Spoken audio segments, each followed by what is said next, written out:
Boa noite, meu irmão, minha irmã, meu amigo, minha amiga. Você que nos acompanha na página Pregações Espíritas no Facebook e também todos que estão inscritos no canal Pregações Espíritas no YouTube. Sejam todos muito bem-vindos a mais uma pregação de sábado às 20 horas. Hoje, dia 28 de maio de 2022. Como leitura preparatória para a nossa prece, nós vamos ler do Evangelho de Mateus, capítulo 18, versículos 23 a 35. É a parábola do credor incompassivo.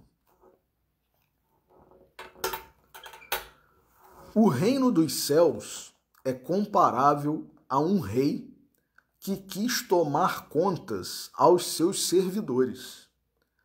Tendo começado a fazê-lo, apresentaram-lhe um que lhe devia 10.000 talentos. Mas como não tinha meios de pagar, mandou seu senhor que o vendessem, a ele, sua mulher, seus filhos e tudo o que lhe pertencesse, para pagamento da dívida. O servidor, lançando-se-lhe aos pés, o conjurava, dizendo: Senhor, tem um pouco de paciência, e eu te pagarei tudo. Então, ao sair, encontrando um de seus companheiros, que lhe devia 100 dinheiros, o segurou pela goela e quase a Houve uma pequena interrupção, mas vamos continuar. Continuando aqui a narração da parábola. Ele saiu após ser perdoado e, encontrando um de seus companheiros que lhe devia 100 dinheiros, o segurou pela goela e quase a estrangulá-lo dizia: paga o que me deves. O companheiro, lançando-se-lhe aos pés, o conjurava dizendo: tem um pouco de paciência, e eu te pagarei tudo. Mas o outro não quis escutá-lo. Foi-se e o mandou prender, para tê-lo preso até pagar o que lhe devia. Os outros servidores, seus companheiros, vendo o que se passava, foram extremamente aflitos e informaram o Senhor de tudo o que acontecera. Então, o Senhor, tendo mandado vir à sua presença aquele servidor, lhe disse: mau servo, eu te havia perdoado tudo o que me devias, porque me pediste. Não estavas, desde então, no dever de também ter piedade do teu companheiro, como eu tivera de ti? E o Senhor, tomado de cólera, o entregou aos verdugos, para que o tivessem até que ele pagasse tudo o que devia. É assim que meu Pai, que está no céu, vos tratará, se não perdoardes do fundo do coração as faltas que vossos irmãos houverem cometido contra cada um de vós. Evangelho de Mateus, capítulo 18, versículos 23 a 35. Vamos então fazer a nossa oração. Jesus, nosso Mestre, Deus, nosso Pai, amigos e benfeitores espirituais, espíritos familiares e simpáticos e nossos anjos guardiães. A todos vós pedimos a bênção, a intercessão, a inspiração, para que nós, neste momento em que nos reunimos em Teu nome, Senhor, para estudarmos e aprendermos o Teu Evangelho, estejamos aptos a receber da melhor forma tudo o que nos será trazido na noite de hoje e, por isso, antecipadamente gratos por essa bênção, por essa oportunidade. Pedimos permissão para iniciar a pregação de hoje. Que assim seja. Meus irmãos, na última pregação, sábado passado, nós falamos sobre as parábolas, o método que Jesus usou para ensinar. Essa pedagogia, essa metodologia, essa didática maravilhosa, divina, que Jesus usou para dar os seus ensinamentos, contando histórias que ficaram para a posteridade e que podem ser compreendidas mais ou menos profundamente, podem ser melhor ou pior, não tão bem compreendidos, de acordo com o grau de evolução espiritual de cada um de nós. E à medida em que nós avançamos em elevação, em moralidade e crescimento espiritual, nós entendemos melhor, mais profundamente. Então, por isso, e seguindo inclusive o que Kardec nos deixou no livro O Evangelho segundo o Espiritismo, no início de cada capítulo em que Kardec retrata trechos do Novo Testamento, do Evangelho de Nosso Senhor Jesus Cristo, muitos desses capítulos, a maioria, tem parábolas nesses trechos do Evangelho transcritos no livro O Evangelho segundo o Espiritismo. E essa parábola do credor incompassivo, ela é transcrita por Allan Kardec no capítulo 11 do Evangelho segundo o Espiritismo, capítulo este intitulado Amar o Próximo como a si mesmo. Mas aí muitos de nós podemos até indagar, não seria mais apropriado nós, na nossa rapidez, na nossa pressa em interpretar, né, em tecer comentários, não seria mais apropriado, em vez de colocar a parábola do credor incompassivo, colocar a parábola, por exemplo, do bom samaritano?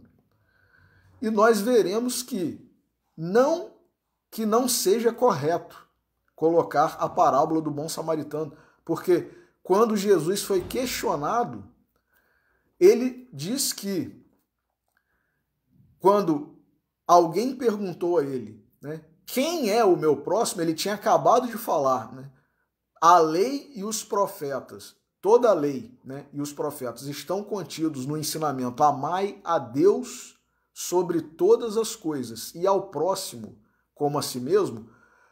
Alguém perguntou, mas quem é o meu próximo? E Jesus contou a parábola do bom samaritano. Então, muitos de nós poderíamos dizer, bom, será que Kardec se equivocou? Porque a parábola do credor incompassivo não fala de caridade, não fala de amor, fala de perdão. E nós hoje aqui na nossa reflexão veremos que Kardec não se equivocou, não. Muito pelo contrário. Kardec, na sua sabedoria, no seu bom senso, na sua didática, como um grande professor também que foi e é de todos nós, incluiu no conceito de amor a questão do perdão. Então, por exemplo, logo no início aqui do capítulo 11 do livro O Evangelho segundo o Espiritismo, todo o capítulo do livro Evangelho segundo o Espiritismo, antes de chegar à parte definida, denominada como instruções dos Espíritos, tem essa parte inicial, antes das instruções dos Espíritos, é composta de comentários, análises de Allan Kardec sobre o assunto que está sendo desenvolvido no capítulo.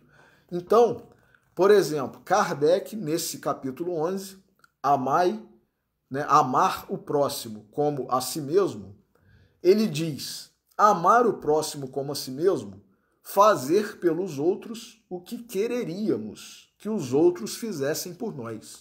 Jesus deu essa explicação, esse ensinamento. É, segundo Allan Kardec, a expressão mais completa da caridade, porque resume todos os deveres do homem para com o próximo. Então, se a gente se perguntar o que é amar ao próximo, né? Como que eu vivencio, como que eu pratico isso na minha vida, no meu dia a dia, em relação às pessoas? Jesus já havia falado, né? É fazer aos outros o que nós gostaríamos que os outros nos fizessem, o que é muito diferente e vai muito além de não fazer aos outros o que não gostaríamos que os outros nos fizessem. Isso é uma postura passiva, né? É deixar de fazer. Agora, Jesus foi além. Jesus disse que nós devemos fazer, ter uma postura, uma atitude positiva, ativa. Então, não é somente não fazer o mal a alguém, é fazer o bem. Então, é muito fácil. Nós gostaríamos que alguém fizesse isso assim, assim, nos agradasse, nos ajudasse, nos elogiasse, fosse gentil conosco, fosse paciente, perdoasse, e tudo o que nós podemos imaginar de coisas boas que nós gostaríamos que os outros nos fizessem, é exatamente isso que devemos fazer aos outros. Então não é apenas ficar naquela omissão, né? Ah, eu não faço nada de ruim para prejudicar ninguém, eu não dou prejuízo, eu não falo mal, eu não isso, eu não aquilo. Ótimo, isso já é um bom começo, mas, como diz Emmanuel, em uma de suas mensagens que está naqueles livros, Caminho, Verdade e Vida, Vinha de Luz, Fonte Viva e Pão Nosso. Que fazeis de especial? Um capítulo de Emmanuel. Basta não fazer o mal? Isso, inclusive, é uma pergunta do Livro dos Espíritos. Basta não fazer o mal? Não, disseram os espíritos superiores. Não basta não fazer o mal. É necessário fazer o bem. E todo o mal que resulte do bem que não houverdes praticado é atribuído a vós. Então, quer dizer, se eu não fiz um bem quando eu podia, quando eu devia, e dessa minha omissão resultou algo de ruim, eu sou responsável.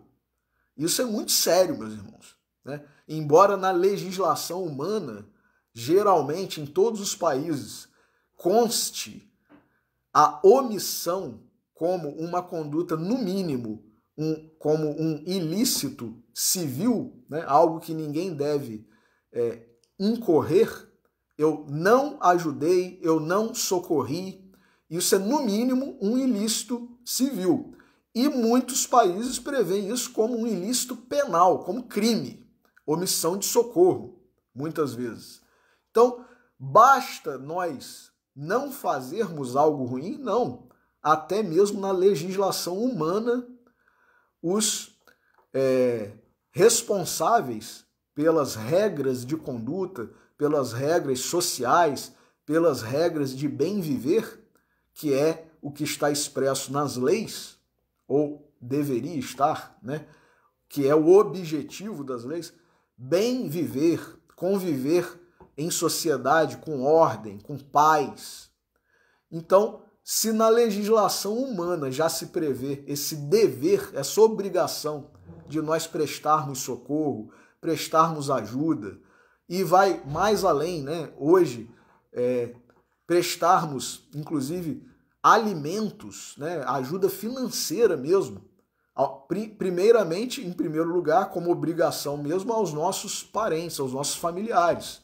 Mas se nós formos para um grau um pouco mais elevado de humanidade, de compaixão, devemos fazer isso tendo possibilidade, né, aos nossos próximos, né, aos que se relacionam conosco. Então, por quê? Porque se nós estivéssemos num estado de necessidade, gostaríamos que os outros nos ajudassem. Então, é exatamente isso que nós devemos fazer. Então, voltando ao comentário de Kardec aqui. Amar o próximo como a si mesmo, fazer pelos outros o que quereríamos que os outros fizessem por nós.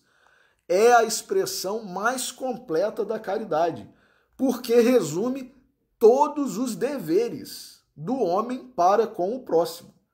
Não podemos encontrar guia mais seguro a tal respeito que tomar para padrão do que devemos fazer aos outros aquilo que para nós desejamos. Com que direito? Olha o comentário de Kardec, meus irmãos. Kardec que não era envolvido no âmbito, né, na esfera jurídica. Ele era um profissional, um mestre da educação e de outras ciências, mas da ciência jurídica não, do direito não.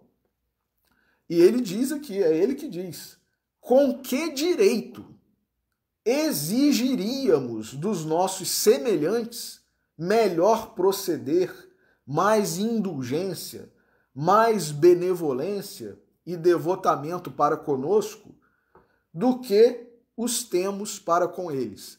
Então hoje, por exemplo, está muito na moda, né, muito utilizada a palavra reciprocidade, né?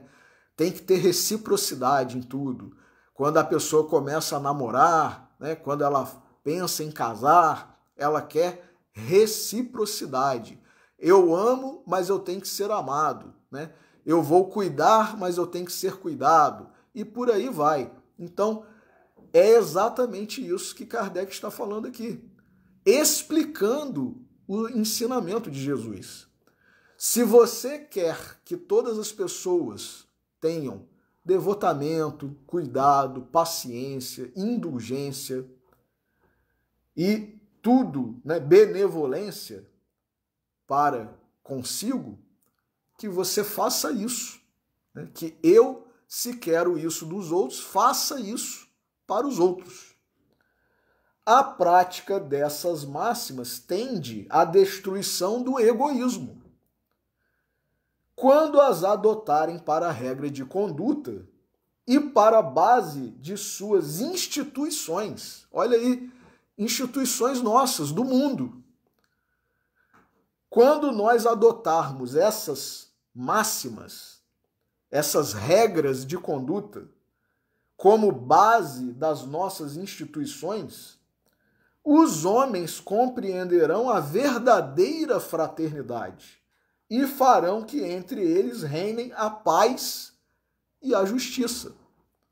Então, eu sou presidente de um determinado país, de uma nação, eu sou um líder mundial, então o que eu faço para não atrapalhar, não prejudicar um ou vários outros países? O que eu gostaria que os outros países, os outros líderes, os outros presidentes fizessem em relação ao meu país. Mas na prática a gente vê que a gente está muito distante disso, infelizmente. Daí porque eu tenho repetido aqui inúmeras vezes, nós estamos num nível espiritual que não é exatamente o nível de espírito mediano. É espírito atrasado ainda. Falta muito ainda para nós alcançarmos esse nível de espírito mediano, né? Espírito mediano é aquele que está na metade. Então, se a gente está num mundo de provas e expiações e as posturas que nós temos relacionadas aos outros, à vida, né, à sociedade e às vezes até à nossa própria família, né, é de espírito atrasado, espírito egoísta e não de espírito altruísta, indulgente, benevolente, né, fraterno. Então, é exatamente isso que Kardec está colocando aqui para nós. A prática dessas máximas tende à destruição do egoísmo. E quando as adotarem para regra de conduta e para base de suas instituições, os homens compreenderão a verdadeira fraternidade e farão que entre eles reinem a paz e a justiça. Não mais haverá ódios. Olha aí, hoje, né, a gente ouve também demais essa palavra, né? Disseminadores de ódio, cultura do ódio e tal, né? Não haverá mais ódios, nem dissensões. Meus irmãos, uma coisa é você ter uma opinião diferente da minha e eu respeitar, eu aceitar que por você ser um espírito, uma individualidade diferente de mim, eu, um espírito, uma individualidade, você, um espírito, uma individualidade. Cada um tem as suas peculiaridades, ou como é muito dito também na nossa doutrina espírita, né, as suas idiosincrasias, né, os seus caracteres, seus gostos, suas manias, seus hábitos, seus costumes. Tanto é assim que Paulo, o grande convertido de Damasco, disse, né, que a diversidade de carismas, quer dizer, de personalidades, de aptidões, cada um tem tendências, tem gostos, tem vocações para uma determinada área, para um determinado aspecto da vida, para um determinado tipo, gênero musical, né? E não tem nada de errado nisso. Nós temos é que aprender a respeitar o outro. O fato de ser diferente não significa que é errado. Então, não gera ou não deveria gerar dissensões.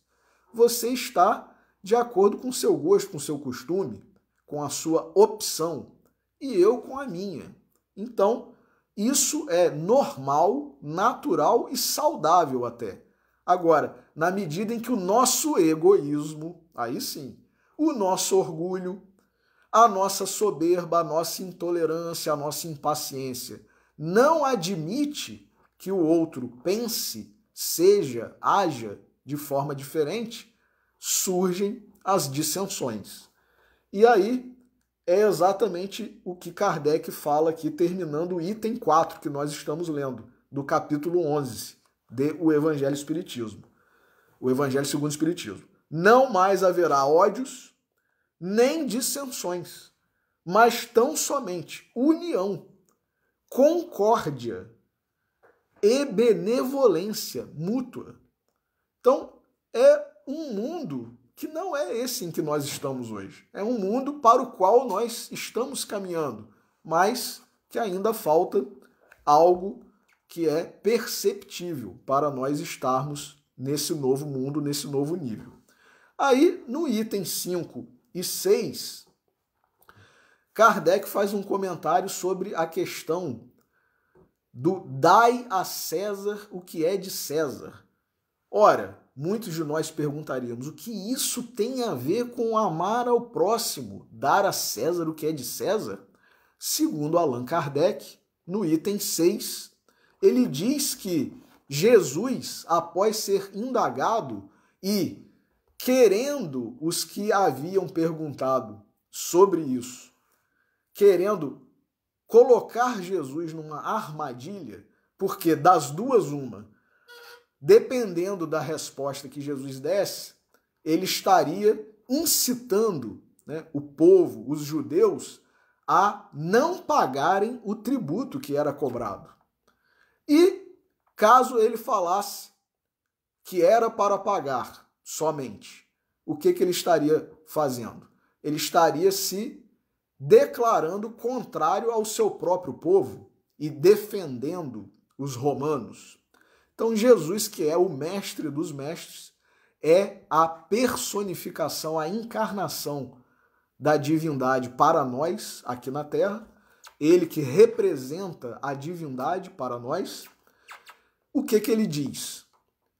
Perguntado, é-nos lícito pagar ou deixar de pagar a César o tributo? E aí Kardec fala, havia nessa pergunta uma armadilha. Contavam os que a formularam poder, conforme a resposta, excitar contra ele, Jesus, a autoridade romana ou os judeus dissidentes. Mas, diz Kardec, Jesus, que lhes conhecia a malícia, Jesus é onisciente, meus irmãos.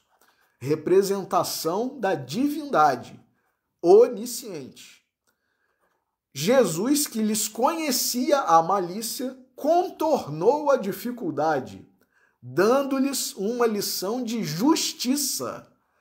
E aí, essa palavra que Kardec usou aqui, nós já faremos uma ponte com o Livro dos Espíritos. Porque Kardec diz, contornou a dificuldade, dando-lhes uma lição de justiça, com o dizer que a cada um seja dado o que lhe é devido.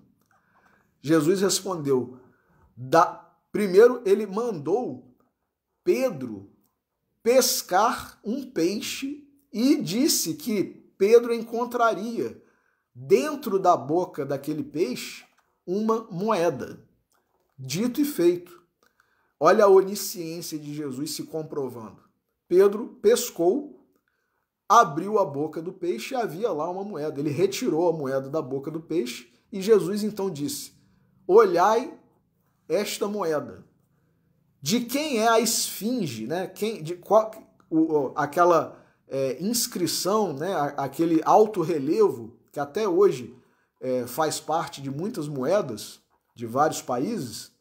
Jesus perguntou, de quem é a imagem que está, né, nesta moeda?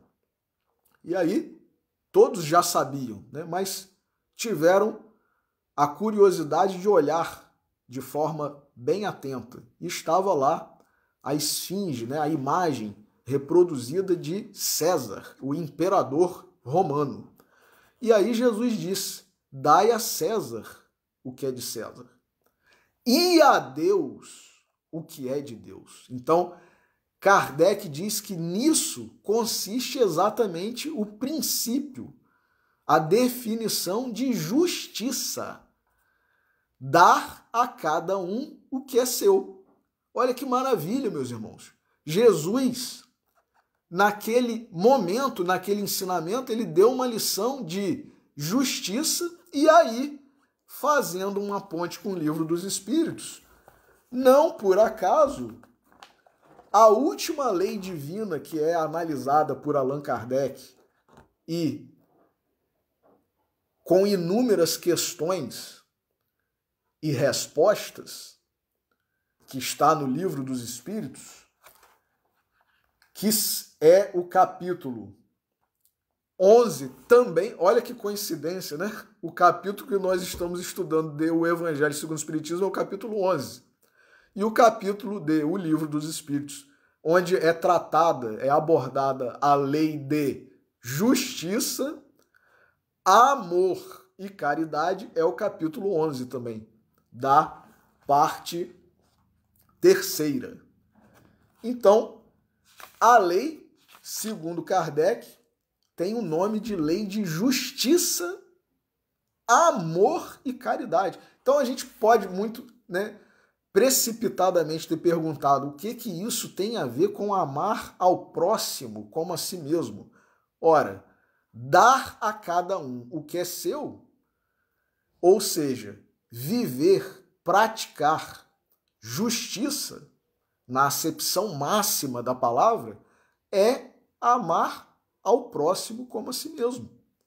Então, Kardec ainda teve o cuidado de perguntar na questão 886, que é a questão que inaugura o assunto caridade e amor ao próximo. Questão 886 de O Livro dos Espíritos. Qual o verdadeiro sentido da palavra caridade, como a entendia Jesus? Os espíritos superiores responderam: benevolência para com todos.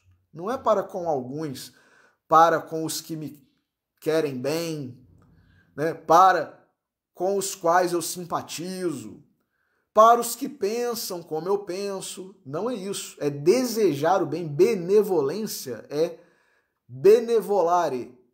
Volare vontade. Bene, bem. Vontade de bem para o outro. É desejar bem para o outro. Desejar o bem. Então, é benevolência para com todos. Todos, meus irmãos. Indulgência para com as imperfeições dos outros. Indulgência é a tolerância, é a paciência. Olha aí. E perdão das ofensas. Ué, olha aí, a parábola do credor incompassivo. Caridade, segundo a entendia Jesus, resposta dos espíritos superiores, é benevolência, desejar o bem. Desejar o bem. Às vezes, quando a gente sofre algo de alguém, uma injúria, uma calúnia, uma difamação, um prejuízo, um dano qualquer, a gente muitas vezes fala assim: eu perdoo, mas eu nunca mais quero ver fulano na minha frente, nem pintado de ouro. Ou então a gente não perdoa e ainda deseja mal. Tomara que ele sofra. Ou então fala assim: nós espíritas, a lei de causa e efeito haverá de se cumprir. Quer dizer, a gente não está desejando bem para essa pessoa. Pelo contrário, a gente está desejando mal. Pode até não ter verbalizado. Ah, eu quero que fulano, né, se dê mal. E, enfim, coisas que a gente às vezes se assusta de ver pessoas falarem ou escreverem. Às vezes nas redes sociais e tudo mais. Mas elas podem não verbalizar, mas pensar. Algumas não verbalizam, mas dizem, por exemplo, que a lei de causa e efeito se cumpra, né? A justiça de Deus não falha, o mundo dá voltas, e por aí vamos, né? Falando um monte de frases de efeito que, na verdade, retratam o quê? Que a gente não está vivenciando, praticando nada do que Jesus nos exortou e ensinou a fazer. Pelo contrário, a gente está fazendo exatamente o contrário disso. Então, caridade, né? Amor.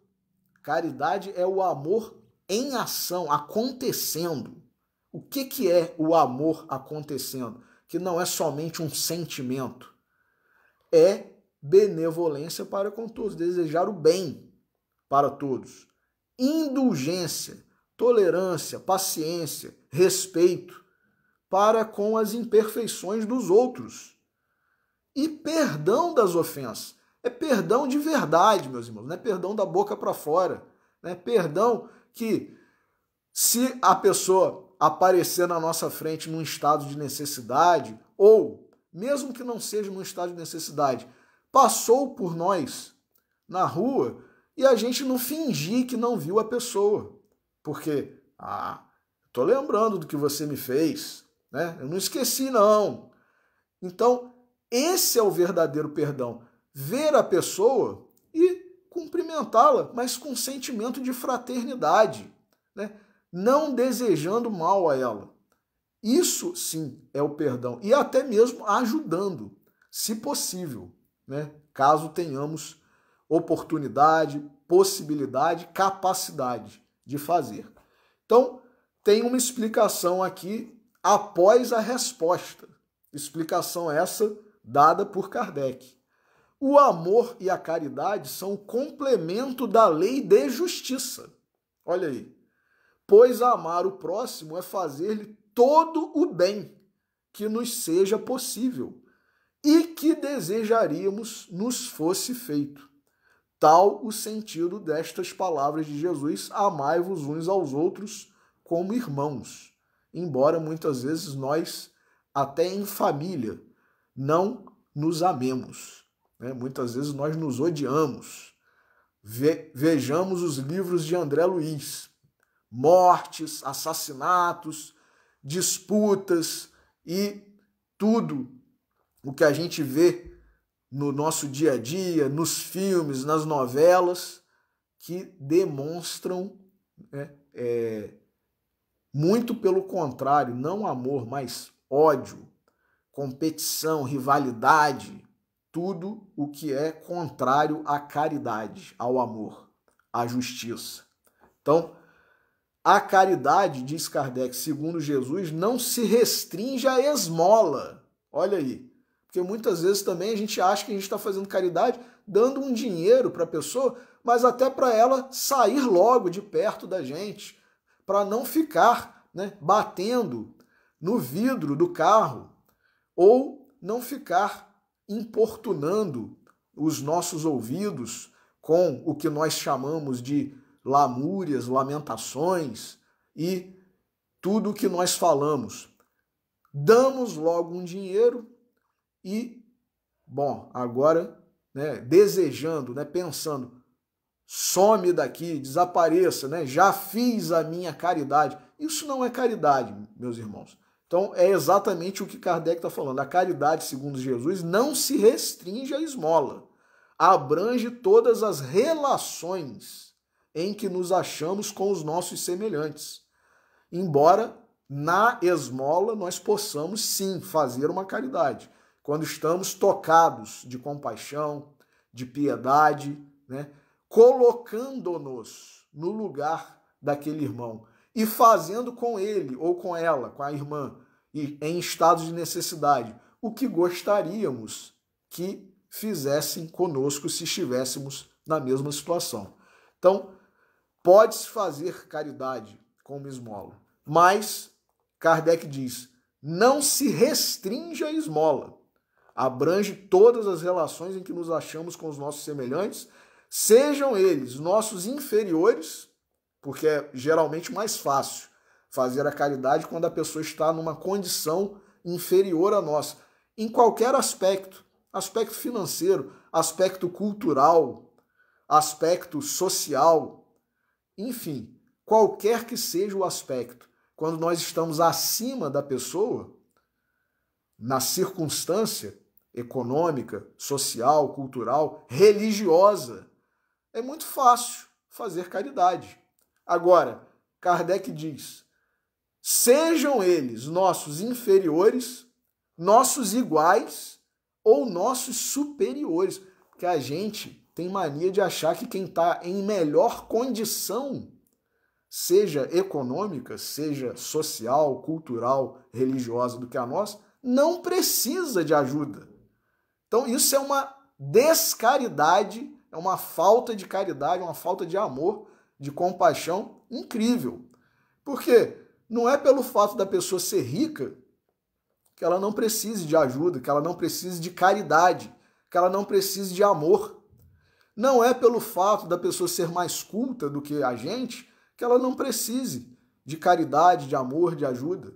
Não é pelo fato da pessoa estar numa condição religiosa acima de nós outros que ela também não precise. Então, por exemplo, né, a pessoa às vezes na casa espírita, na igreja, e o fiel, né, o frequentador, acha que aquela pessoa vive as mil maravilhas, não precisa de ajuda nenhuma. Ah, porque ele é o padre, é o pastor, né, é o presidente da casa espírita. Então, acha que às vezes é até um abuso se, por exemplo, um pregador, um diretor, entra num gabinete de passe para receber um passe. Puxa vida, fulano que é...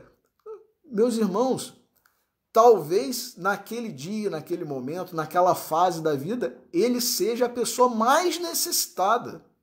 Então, Chico Xavier, que é um exemplo de caridade para nós, ele uma vez foi alertado que havia uma senhora que estava participando da fila para receber gêneros alimentícios, né, uma cesta básica, um sacolão, e que ela não precisava em termos financeiros, materiais, porque ela tinha condições de se manter, de sustentar a si e sua família.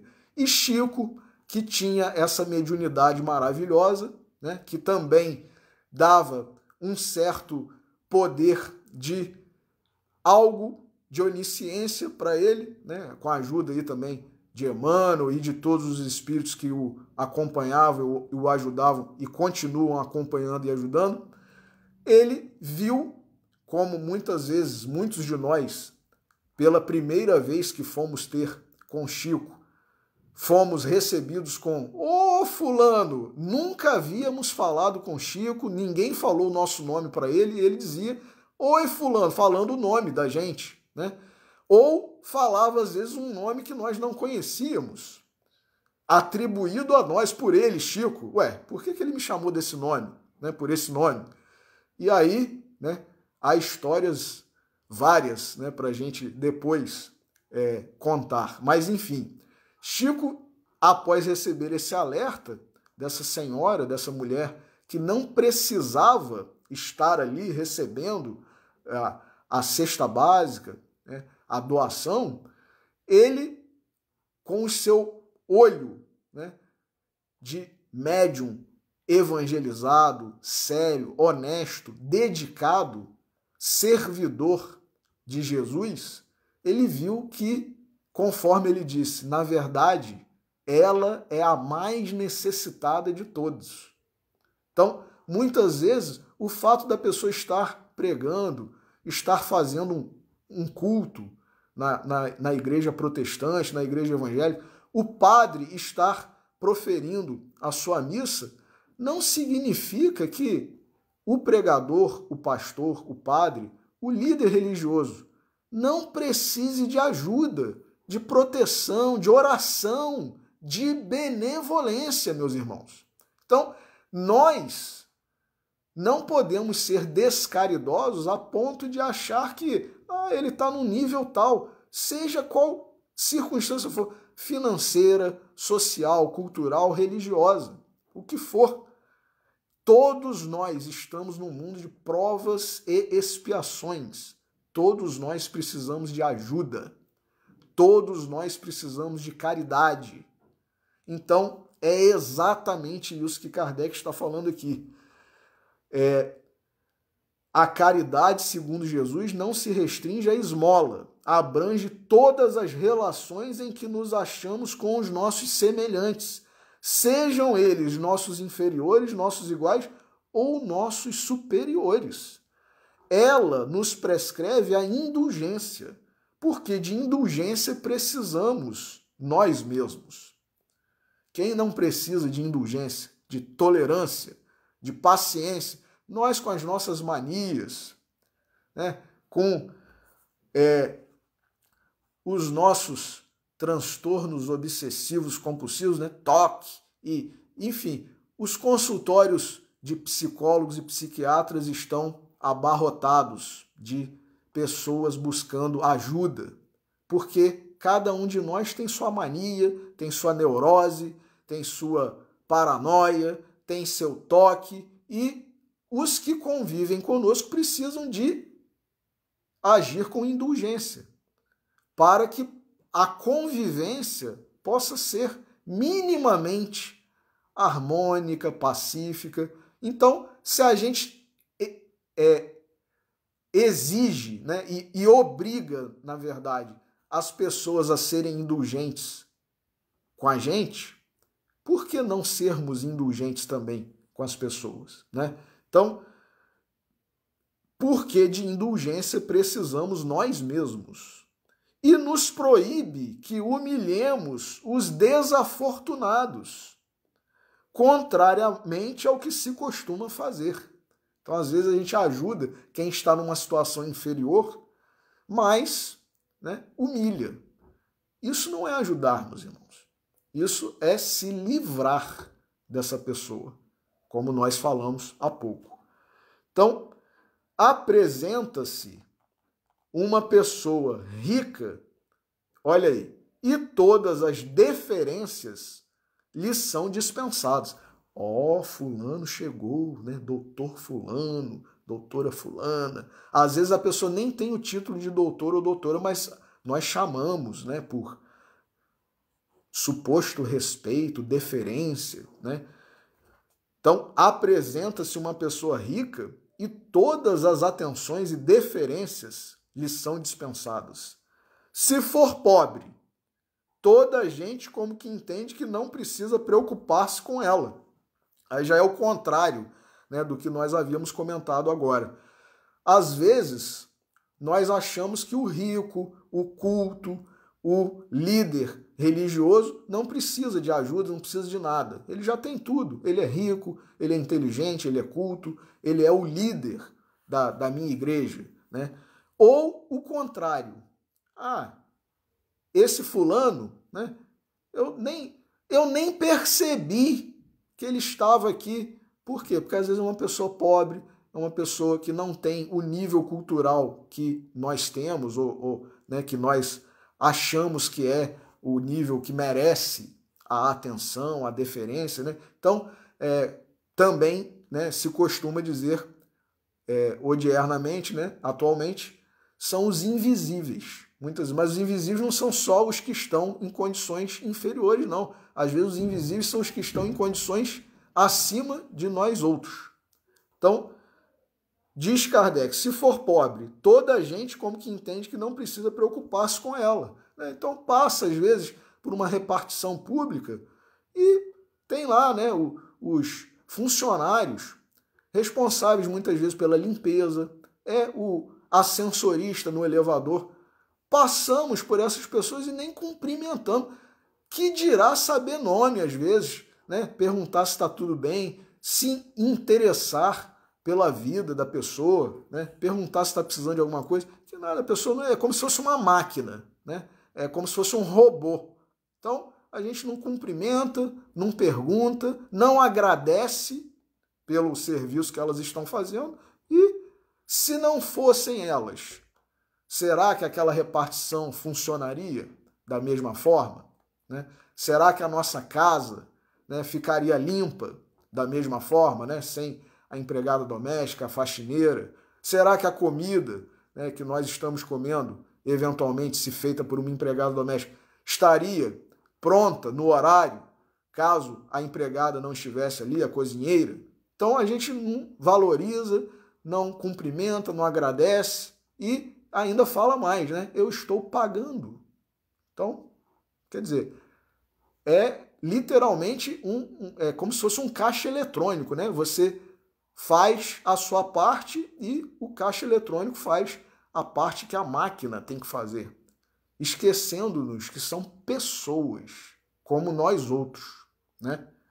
Seres humanos com famílias, com filhos, com pais, né? Às vezes com circunstâncias de dificuldade, de doença, e a gente não está nem aí. Então, nós cristãos, meus irmãos. Então, diz aqui Kardec, se for pobre, toda a gente como que entende que não precisa preocupar-se com ela. No entanto, quanto mais lastimosa seja a sua posição, tanto maior cuidado devemos pôr em lhe não aumentarmos o infortúnio pela humilhação.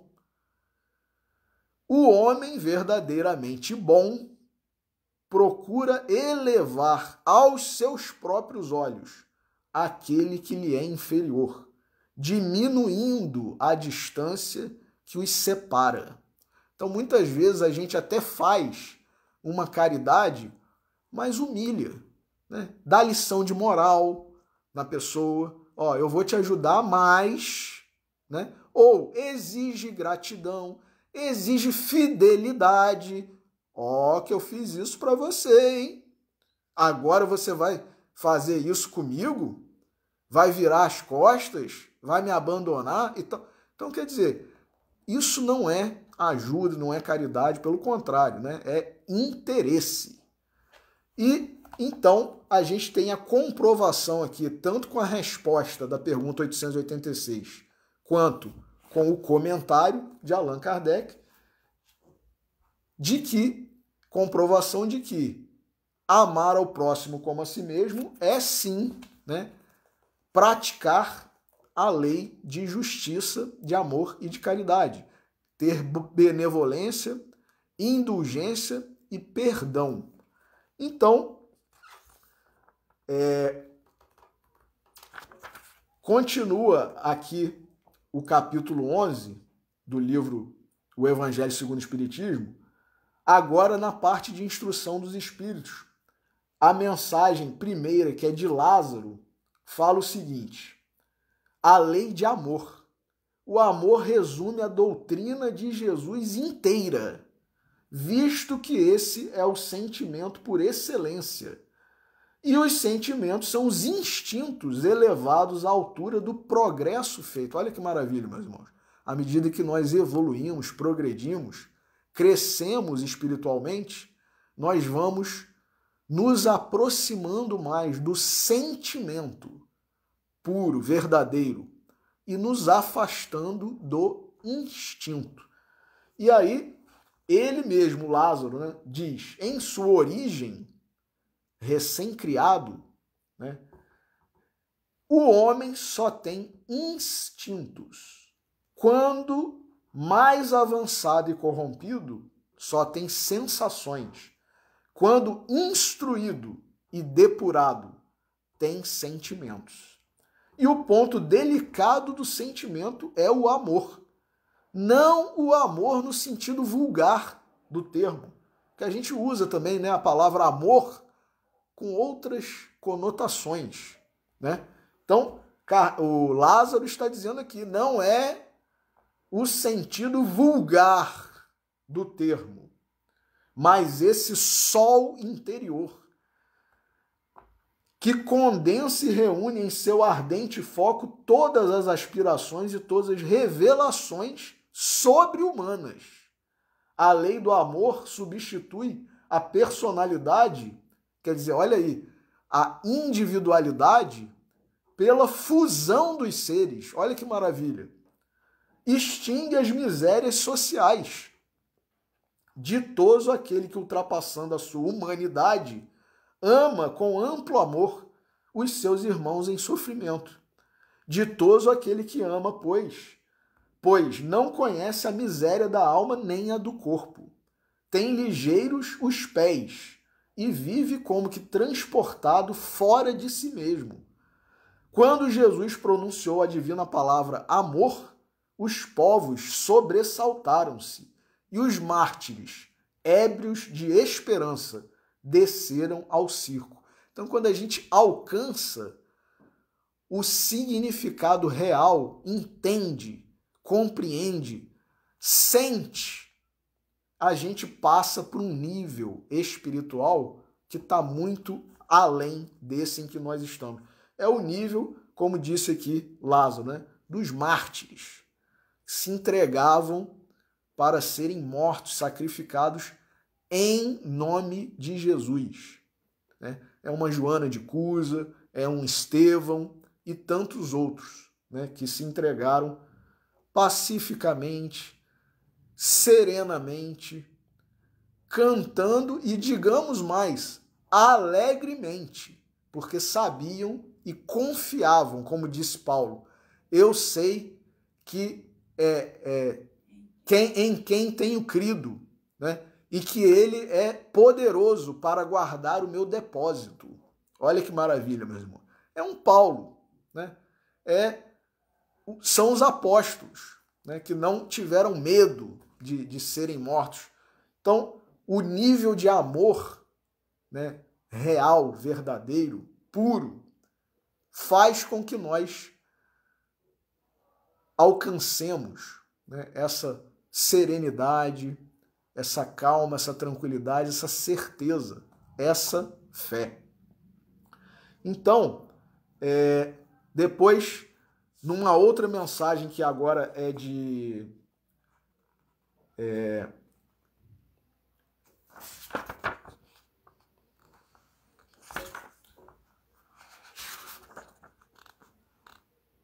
de Fenelon, né? também ainda no capítulo 11, item 9 agora. O amor é de essência divina. Lógico, né? João falou, Deus é amor. É de essência divina. E todos vós, do primeiro ao último, tendes no fundo do coração a centelha desse fogo sagrado. Olha aí, meus irmãos, isso também é uma consolação para todos nós. Todos nós temos a centelha desse fogo sagrado que é o amor. Todos nós. É fato, diz Fenelon, que já haveis podido comprovar muitas vezes este. O homem, por mais abjeto, vil e criminoso que seja, vota a um ente ou a um objeto qualquer viva e ardente afeição, à prova de tudo quanto tendesse a diminuí-la e que alcança, não raro, sublimes proporções. Então, às vezes, aquele sujeito cruel, vil, assassino, alguém tem o amor dessa pessoa, desse espírito.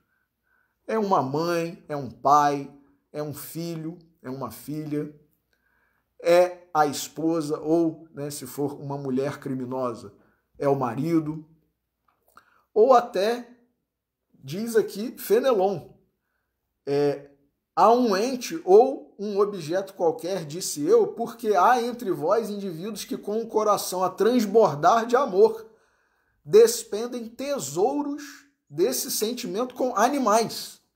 Nós vemos, né? Pessoas que dizem que amam mais os animais do que os seres humanos.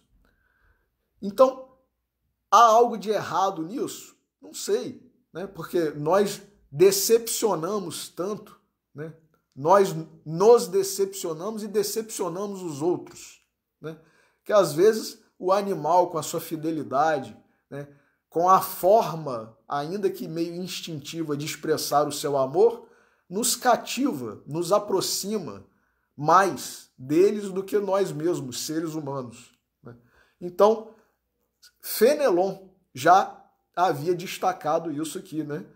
Despendem tesouros desse sentimento com animais, plantas e até com coisas materiais, espécies de misantropos que a se queixarem da humanidade em geral e a resistirem ao pendor natural de suas almas. Olha aí, o amor é um pendor natural das nossas almas, que buscam em torno de si a afeição e a simpatia, rebaixam a lei de amor à condição de instinto. Então, quer dizer, é como se nós, mais ou menos, estivéssemos nos igualando, né, com os animais e tal, que também têm a sua forma de amor, né, expressada à sua própria maneira.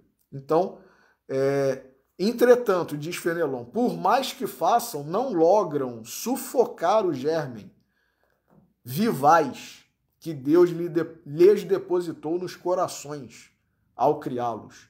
Esse germe se desenvolve e cresce com a moralidade, olha aí, meus irmãos, e a inteligência.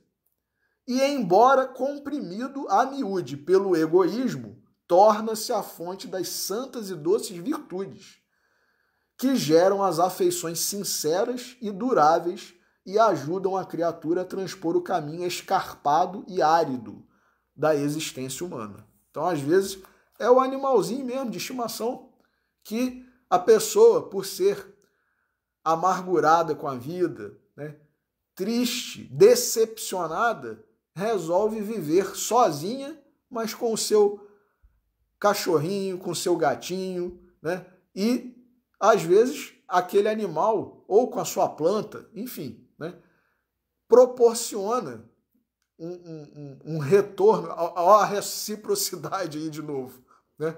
Uma reciprocidade que muitas vezes a gente não tem dos próprios seres humanos, né? Então, mais à frente, ainda na mensagem de Fenelon, diz ele, a Terra é a Terra orbe de provação, e de exílio, será então purificada. Olha aí, agora quando a gente está já nesse período de transição, a gente vê com outros olhos um comentário desse, de Fenelon. A terra, orbe de provação e de exílio, será então purificada por esse fogo sagrado e verá praticados na sua superfície a caridade, a humildade, a paciência, o devotamento, a abnegação, a resignação e o sacrifício. Virtudes todas filhas do amor. Então, meus irmãos, olha que maravilha, né? E aí, antes de terminarmos, a gente lembra, quando lê esse comentário aqui do Fenelon, a gente lembra daquela passagem maravilhosa de Paulo, que está na primeira epístola aos Coríntios, capítulo 13, onde ele fala que o amor, né? O amor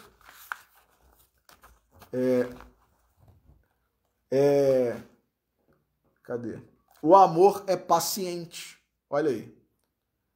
É brando, é benfazejo.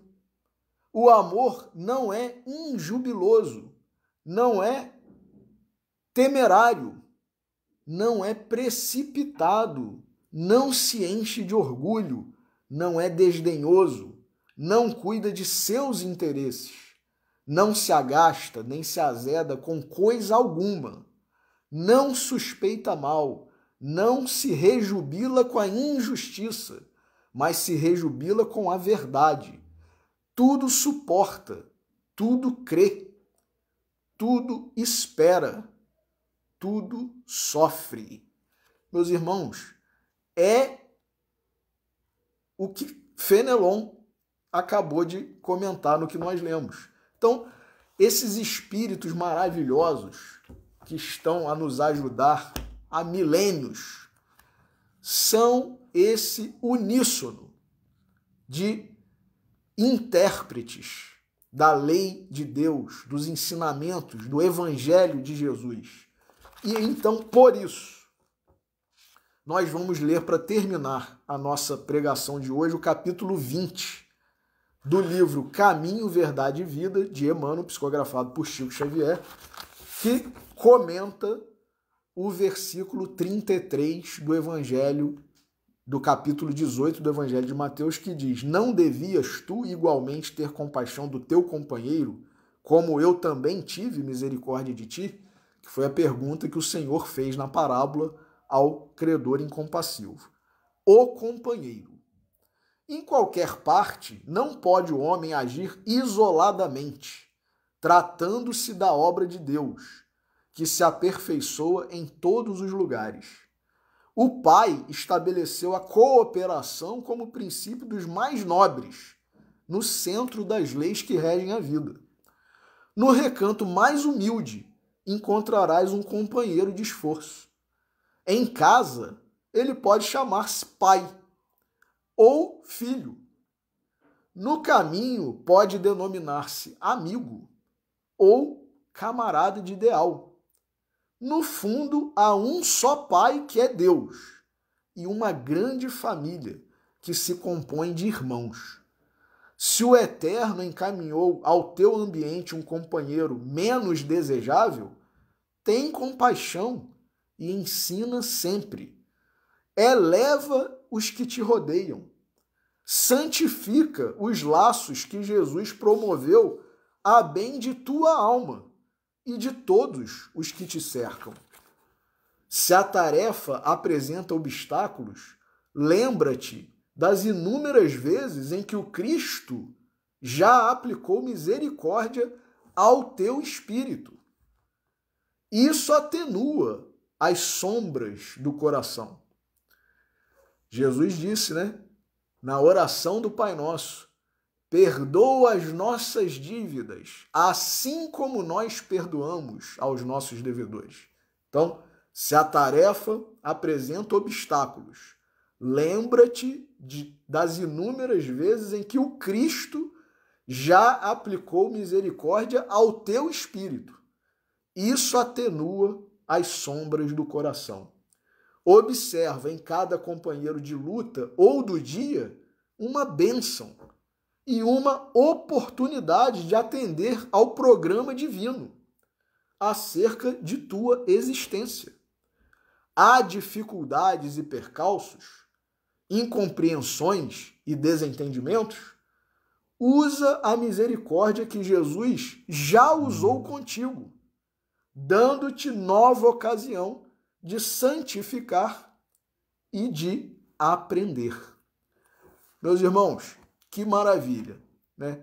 Todos esses ensinamentos, Jesus, Kardec, Paulo, Emmanuel, Fenelon, Lázaro, e que nós possamos aproveitar tudo isso. Então, vamos tentar construir de verdade, né, uma sociedade, uma comunidade, um país, um mundo melhor.